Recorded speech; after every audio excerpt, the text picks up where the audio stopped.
Imagine a single ship sailing towards Sicily in October 1347. The crew is sick, the cargo is mundane, but hidden aboard is a passenger that will bring an entire continent to its knees. This isn't just a history lesson, this is the story of how one of the deadliest pandemics in human history, the Black Death, arrived in Europe and changed everything forever. The ship docked, and within days, a nightmare unfolded. People were struck down with a terrifying illness. It started with a raging fever, followed by the appearance of large, painful swellings in the groin and armpits. They called them buboes. Then came the dark black spots under the skin, a sign that death was near. This is where the name Black Death came from. Panic gripped the continent. No one understood what was happening. Was it a punishment from God? A poison in the air? The real culprit was invisible to the naked eye, a bacterium called Yersinia pestis, carried by fleas living on the rats that infested the ships and cities. As fear spread faster than the disease itself, society began to crumble. People fled the cities, hoping to outrun the plague. But often they carried it with them. The bonds of family and community were shattered. Parents abandoned their sick children, husbands left their wives.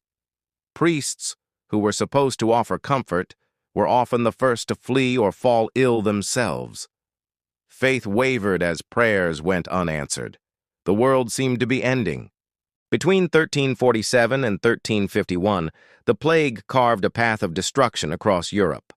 The numbers are staggering and almost impossible to comprehend. It's estimated that the Black Death wiped out at least 1/3 of Europe's population. That's somewhere between 75 and 200 million people. Let that sink in. In some cities, the death toll was over 50%. Entire villages were erased from the map.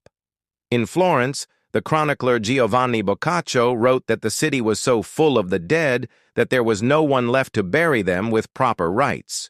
Gravediggers worked day and night, but they couldn't keep up. The dead were piled up in the streets, waiting to be carted away. Mass graves, huge pits dug outside city walls, became the only solution, filled with layers upon layers of bodies. The scale of death was so immense that it fundamentally altered the European psyche. But the story doesn't end with death.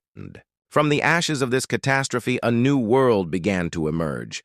The plague didn't just kill people, it killed an entire social and economic system. With so many people gone, there was a massive labor shortage. Suddenly, the peasants and workers who survived found themselves in a position of power. They could demand higher wages and better working conditions. The old system of feudalism, where serfs were tied to the land and served a lord, couldn't survive. This shift laid the groundwork for a new, more modern economy. The Black Death also sparked a revolution in thought. The failure of medieval medicine to stop the plague led people to question old beliefs and seek new answers. This spurred advancements in medical science and a greater emphasis on observation and hygiene. People's relationship with religion also changed. Some became more devout, seeing the plague as a test of faith, while others grew more skeptical, questioning the power of a church that could not protect them. This questioning spirit was a key ingredient in the intellectual ferment that would lead to the Renaissance and the Reformation. Art and literature became darker, more obsessed with mortality, but also with a new appreciation for life itself. The survivors knew how fragile life was, and they were determined to make the most of it. This event that reshaped continents, economies, and the very way we think about the world, it all started with a single infected flea, carried on a ship.